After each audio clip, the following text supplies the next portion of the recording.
Hello everyone, आज in this video we will see कि आप पेपर सॉल्विंग की क्या प्रैक्टिकल ट्रिक्स है। देखो मैं खुद सीए हूँ, तो मैंने खुद ने पेपर्स दिए, तो मैं आपको पेपर सॉल्विंग की कुछ प्रैक्टिकल ट्रिक्स बताऊंगा जिससे शायद आपको जो चीज़ आप छोड़ने भी वाले थे वो भी आपको जम जाएंगी पेपर में। एंड ये ट्रिक्स करके शायद आपको जो 40 आप एक्सपेक्ट कर रहे थे ना वो बढ़ के 50 हो जाएगा। ठीक है, 10 मार्क्स आपके बढ़ जाएंगे, क्योंकि पेपर में कई बार होता है ए हमें लगता है सर टाइम नहीं पूरा, एंड बी सर हमें कई बार क्वेश्चन आते हुए हम सॉल्व नहीं कर पाते, या हम आते हुए सिली मिस्टेक कर देते हैं पेपर में जो हमें घर आके समझता है। तो वो दोनों चीजें पेपर सॉल्विंग टेक्निक सबको समझ जाएंगे। ध्यान दो, सबसे पहले तो याद रखना, टाइटल पढ़ो, how to ensure that you achieve maximum marks in your given paper. This is relevant for all paper, be it FR, FFM, DT, IDT, या आप इंटर में हो तो आपके लिए अकाउंट्स या एडवांस अकाउंट्स या आपका एफएम या आपका जो भी पेपर हो, this is relevant for all. Now understand, सबसे पहले पेपर में जाके नेवर रीड क्वेश्चन नंबर 1 इन 15 मिनट्स। जब आपको स्टार्टिंग के 15 मिनट मिलते हैं ना, 1:45 से 2 PM तक का टाइम, कभी भी बेटा गलती से भी उसमें क्वेश्चन नंबर 1 नहीं पढ़ना, इररिस्पेक्टिव आपको कितनी भी इच्छा हो। क्यों? क्योंकि मेरे को क्वेश्चन नंबर 1 ऐसे भी जब सॉल्व करना मैंडेटरी है, पेपर पैटर्न पता है ना, question number 1 is mandatory, so something that is mandatory I would read that question when I would be solving that. Clear? आप क्वेश्चन नंबर 1 सॉल्व करोगे ही तब तो वो पढ़ोगे ही, तो जो चीज आपको पढ़नी है बाद में उसको पहले पढ़ के टाइम वेस्ट नहीं करना, रीजन नंबर 1। सेकेंड, यूजुअली अगर इंस्टीट्यूट को कभी पेपर में कट ऑफ कम लाना है ना, तो क्वेश्चन नंबर 1 सबसे ज्यादा टफ बना देता है, क्योंकि अगर क्वेश्चन नंबर 1 ही टफ हो गया, मेजॉरिटी स्टूडेंट्स वहां गिव अप कर देंगे। जैसे क्रिकेट मैच में भी अगर इंडिया के ओपनर या पहले 2 बैट्समैन रोहित शर्मा, विराट कोहली, ये लोग जल्दी आउट हो गए तो फिर पूरी टीम का मोरल डाउन होता। सिमिलरली अगर आपको क्वेश्चन नंबर 1 आपको लग रहा है टफ आ रहा है, ठीक है ना यार, एक क्वेश्चन टफ आएगा, वो तो करने हो, सबके लिए टफ है, तो क्वेश्चन नंबर 1 स्टार्टिंग के 15 मिनट्स में नहीं पढ़ना।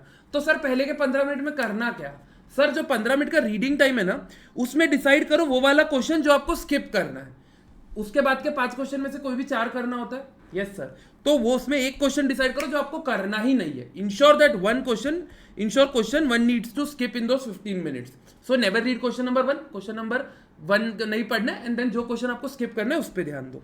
नाउ हमेशा याद रखना, you don't have 180 minutes to solve, you have 150 minutes. Sir time management, exactly 30 minute ऐसे चले जाएंगे, it will be gone in seconds, you won't understand 30 minutes कहाँ गए।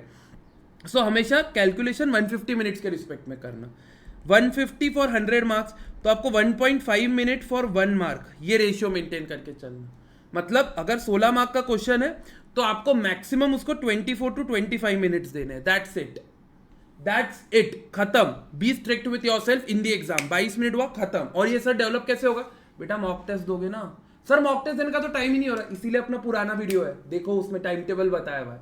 ठीक है, सबसे पहले सबसे इंपॉर्टेंट है ये स्टेप कि आप सबसे पहले समझो आपको 1.5 मिनट है पर मार्क के लिए, उससे ज्यादा नहीं है, 1.5 है, क्योंकि जब आप पेपर लिखते हो 30 मिनट कहाँ गायब हो जाते समझते नहीं है।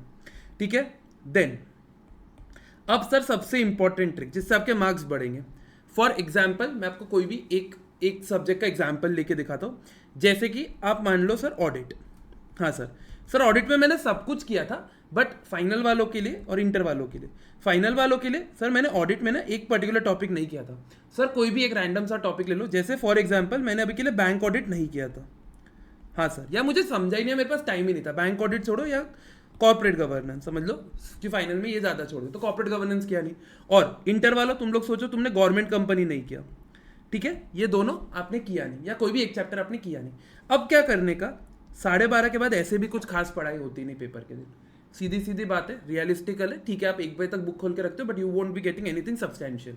Eight 12:30 what you need to do, after 12:30 YouTube पे जाओ, रिवीजन वीडियो सर्च करो, जो भी आप छोड़ के जा रहे हो। अगर आप इंडियास में इंडियास 115 छोड़ के जा रहे हो, रिवीजन वीडियो सर्च करो, जो भी फैकल्टी का आपको रिवीजन वीडियो मिलता है 2x स्पीड में देखो, एंड 2x स्पीड में देख के 1 आवर में हो सके तो वो वीडियो कंप्लीट कर लो, क्योंकि 2 घंटे से ज्यादा कोई भी चैप्टर का रिवीजन वीडियो नहीं होगा, आप उसको 2x स्पीड में 1 आवर में कंप्लीट कर सकते हो। अब ध्यान देना 1:30 तक, इनफैक्ट अगर आप कोई पेपर में आपको लग रहा है कि भाई मुझे 1:45 तक भी पढ़ना है, तो भी आप सेंटर के बाहर जिस भी व्हीकल से आप जा रहे हो व्हीकल पे हेडफोन्स लगा के 1:45 तक रिवीजन वीडियो देख लो।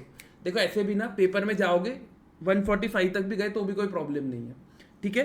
उसका रिवीजन वीडियो देखो जो आप छोड़ने वाले हो। अब इतने तो समझदार हो यार, तुम लोग सीए फाइनल में इतने तो समझदार हो कि पेपर में जाते से ही, सीधा जाते से, क्योंकि तुम 145 को जैसे ही पहुंचोगे, तुम्हें अभी अभी देखा हुआ वीडियो तो भूलोगे नहीं। सबसे पहले उसका क्वेश्चन देख लेना। अगर एमसीक्यू वाला पेपर है तो तुमको 2 बजे एमसीक्यू का पेपर मिलेगा। जैसे ही उसका वीडियो देखा, एमसीक्यू का क्वेश्चन देखा, फटाफट एमसीक्यू के क्वेश्चन सॉल्व कर लिए। जमे तो जमे, नहीं तो नहीं। ऐसे भी तुम छोड़ के जा रहे थे ना। अगर जो तुमने देखा है वो आ गया तो तुम्हारे अगर 1 मार्क 2 मार्क भी, एक 4 मार्क का क्वेश्चन तुमको आ गया, तुम्हारे 4 मार्क बढ़ गए। और अभी जस्ट पढ़ा हुआ है 15-20 मिनट पहले। बेटा इतने जल्दी भूलोगे नहीं। तो क्या आप बोलना, पढ़ो, इधर लिखा हुआ है हर चीज। 12:30 to 1:30 PM on paper day, ensure that you watch revision lecture on YouTube at 2x speed. कौन सा? जो टॉपिक आप छोड़ के जा रहे हो, जो टॉपिक आप छोड़ के जा रहे हो। पेपर में जाते ही जो अभी देखा उसके एमसीक्यू सॉल्व कर लो। जैसे ही आप पेपर में पहुंचते हो, अगर एमसीक्यू पेपर दिया हुआ है तो एमसीक्यू में ऑप्शन नंबर मन में ही सोच लो, अच्छा ये ऑप्शन है। अगर नहीं दिया एमसीक्यू पेपर तो फिर सर सीधा सीधा जो मेन पेपर है उसमें जो क्वेश्चन है वो सोच लो। दोनों में से जो अभी देखा सबसे पहले उसका क्वेश्चन सोच लो। क्लियर? क्योंकि जो तुम मेहनत करके आओ वो तो तुम्हें जम ही जाएगा, लेकिन जो तुम छोड़ के जा रहे थे उसका वीडियो देख के तुमको ये भी समझ जाएगा। देन सबसे पहले पेपर 3 स्ट्रैटेजी में कन्वर्ट करना। 1 2 3। जब बिल्डिंग बनती है ना तो बिल्डिंग 3 फ्लोर्स के अकॉर्डिंग बनती है। फ्लोर 1, फ्लोर 2, फ्लोर 3, ऐसे बिल्डिंग बनती है। बिल्डिंग एक स्लैब में पूरी एक नहीं बनती, स्लैब वाइज बनती है। तुम भी पहला एम 40 का रखना कोई भी पेपर में। सर यस सर, पहला एम 40 का रखना। इंश्योर करना कि पहले 60 to 80 मिनट्स के अंदर अंदर तुम्हारा 40 मार्क्स का सॉल्व हो रहा है कि नहीं। अगर ये हो रहा है, अगर तुम्हें 40 मार्क्स मिल रहा है तो तुम मेंटली रिलैक्स हो जाते हो। तो उसके बाद तुमको जो चीज नहीं आती है वो भी आ जाएगी। Mental relaxation is must in paper. अब देखो, अब पेपर में हो। MS धोनी ने एक चीज बोली थी। MS धोनी एक दिन घर पे था एंड उसके नेक्स्ट डे मैचेस थे एंड उसका पेपर भी था 12th का। उस दिन शाम को मैचेस थे, नेक्स्ट डे 12th के पेपर्स थे। तो वो उनके फादर से पूछता कि पापा मैं जाऊँ क्या मैच खेलने। सो पापा उनको बोलते, देख बेटा, अगर तूने साल भर पढ़ा है तो आज के दिन से तेरे को फर्क नहीं पड़ेगा, और तूने अगर साल भर नहीं पढ़ा है तो भी आज के दिन से तेरे को फर्क नहीं पड़ेगा। And at the end of the day वो भी बोलता है कि जब मैं पेपर में गया था, अब पेपर आ गया जो आ गया, अब मेरे हाथ में क्या है, जो ये पेपर है उसमें बेस्ट करना। ठीक है, तो सबसे पहला एम 40, देन उसके बाद आप 50 का जाओ एंड देन आप 60 प्लस पे जाओ। Sir first aim sir 40 marks का, जो आप 1 से 1.5 आवर्स के अंदर लाओगे, 1 से 1.5 घंटे के अंदर। ठीक है, उसके बाद सेकेंड एम 50 का, जो अगर आपका 40 मार्क 1.5 घंटे में जम गया, अब तुम जाओ अगले 10 मार्क के लिए, जो कि 1.5 से 2.5 घंटे के बीच में। यहां तुमको ये समझ गया 2.5 घंटे बाद कि भाई अब मुझे इस सब्जेक्ट का वेटेज बाकी सब्जेक्ट पे नहीं आ रहा, बिकॉज इसमें मेरा एग्रीगेट भी बन जा रहा। अब उसके बाद फाइनल एम रखो 60 का। यूजुअली ये टाइम तुमको कब मिलेगा, जब तुमको पेपर स्टार्टिंग से आ रहा हो। अगर तुम्हें पेपर टफ जा रहा है तो तुम ये 2 स्टेज तक ही पहुंच पाओगे।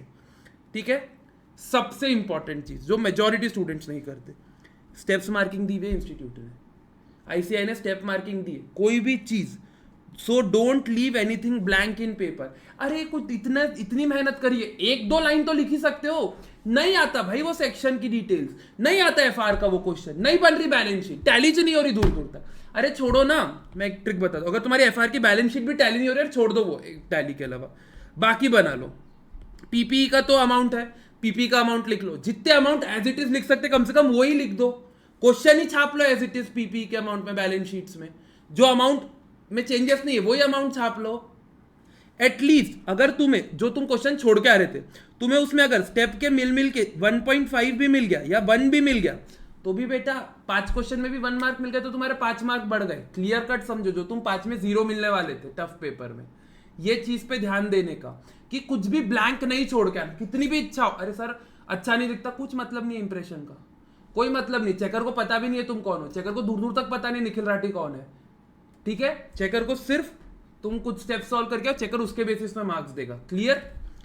Now ensure that you solve paper as per your ABC analysis. Sir your ABC analysis exactly, जो ये स्टार्टिंग के 15 मिनट में क्वेश्चन मार्क करे होगे ऑर्डर, ये स्टार्टिंग के 15 मिनट में कौन सा क्वेश्चन स्किप करना है वो, एंड तुम्हारा ऑर्डर क्या रहेगा तुम्हारे ABC कि मुझे ये टफ जाता, मुझे ये इजी जाता, मुझे ये पर्टिकुलर चैप्टर टफ जाता। देखो as a faculty ABC analysis is completely different, as a student ABC analysis is completely different, क्योंकि तुम तुम्हारे को जानते हो, मैं तुमको नहीं जान सकता। मैं सब्जेक्ट के बारे में बता सकता हूं, बट सब्जेक्ट तुमको पर्सनली कैसा जा रहा है वो तुम खुद को जानते हो। कुछ लोगों को DT में 60 प्लस मिलते, तो कुछ लोग बेयरली 40 पे पास होते। ठीक है, कुछ लोगों को कुछ लोग जिनको यहाँ 60 मिले शायद उनको FR में 40 मिलते, इनको FR में 60 मिलते। ठीक है। सो हर व्यक्ति के लिए सब्जेक्ट इंडिविजुअल है और तुम खुद को एबीसी एनालिसिस के अकॉर्डिंग सॉल्व करना। फॉर एग्जाम्पल तुमको अगर फाइनेंशियल इंस्ट्रूमेंट्स आता है, जैसे मुझे पर्सनली ये बहुत अच्छे से आता था, मैं पेपर में सबसे पहले फाइनेंशियल इंस्ट्रूमेंट का क्वेश्चन सॉल्व करता था। देन उसके बाद लास्ट में मैं 115 हो गया, 116 हो गया आपका, ये सारे इंडेक्स करता था। ये मेरी पर्सनल चॉइस थी, ठीक है। आप लोग का शायद कुछ और एबीसी एनालिसिस होगा, आप में से किसी को शायद 115 बहुत अच्छे से जाता होगा, तो पहले 115 ऑप्ट करेगा, as the case may be, ठीक है। एंड सबसे important, ensure that you do the KISS principle. कौन सा principle sir? Sir KISS principle. अरे मतलब सर जी किस प्रिंसिपल का ही मतलब है keep it short and simple. मतलब पेपर में बैठ के ये नहीं मानना कि इन्विजिलेटर को कुछ नहीं आता, ऐसा नहीं है, उसको भी आता, वो भी चार्टर्ड अकाउंटेंट ही है। सबसे इंपॉर्टेंट, पेपर में बैठ के ये मानना ही नहीं कि इन्विजिलेटर गधा है, उसको आती है चीजें। तुम रेलिवेंट पॉइंट कंसाइज और टू दी टॉपिक लिखना, पूरी गीता वहां बैठने मत लिखना, ठीक है। जो रेलिवेंट टॉपिक है, जितना रेलिवेंट है वो ही लिखो, ठीक है। अननेसेसरी डिटेल्स में मत जाना। किस प्रिंसिपल याद रखना, always remember the KISS principle, keep it short and simple, keep it short and simple, the KISS principle, ठीक है। तो एक बार सारी टेक्निक्स, ये 9 टेक्निक है। सबसे पहले सर क्वेश्चन नंबर 1 कभी नहीं पढ़ना, क्योंकि वो करना ही रहता, जो चीज करना उसको नहीं पढ़ना है। नेक्स्ट, तो सर वो 15 मिनट में क्या करना, बेटा वो 15 मिनट में ए कौन सा क्वेश्चन स्किप करना है, बी जो आप सर पढ़ के जो आप छोड़ने वाले थे वो आप 12:30 से 1:30 के बीच में आपने उसका रिवीजन वीडियो देखा है, आते से ही आपको याद है 1 घंटे में क्या देखा, तो उसके क्वेश्चंस देख लेना, उसके क्वेश्चंस जम रहे क्या तो उसको ट्राई करना, ठीक है। तो आपने जो छोड़ा वो भी बच गया। सी सर ये हो गया 15 मिनट में। फिर सर उसके बाद पहला एम 40 का, जो आप 1 से 1.5 घंटे में कवर करोगे।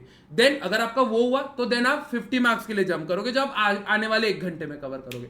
और सर अगर उसके वो 1 घंटे की जगह आधे घंटे में कवर होता है, तो आप देन उसके बाद 60 का। तो आपको एम ऐसा सेट करना है।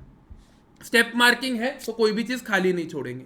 एंड सबसे 2 इंपॉर्टेंट पॉइंट कि आप एबीसी अपना फॉलो करोगे, क्या करोगे, खुद का एबीसी एनालिसिस फॉलो करोगे। एंड पेपर लिखना कैसे, सर कंसाइज फॉर्म में, keep it sweet and simple, किस प्रिंसिपल याद रखना, ठीक है, किस प्रिंसिपल याद रखना, keep it sweet and simple. Paper में बड़े ऐसा नहीं है कि अगर आप 10 पेज भरोगे या आप एक सप्लीमेंट लोगे तो ज्यादा मार्क्स मिलेंगे, ऐसा नहीं है। सप्लीमेंट नहीं लोगे तो भी चलता, लोगे तो भी चलता, सप्लीमेंट के बेसिस पे मार्क्स नहीं। बीकॉम की एग्जाम्स नहीं चल रही है, ठीक है, बीकॉम की एग्जाम्स नहीं चल रही है, जेन्युइनली सीए की एग्जाम्स चल रही है, तो आपके कंटेंट पे ही मार्क्स मिलेगा। And content keep it short and simple, sweet stupid, clear.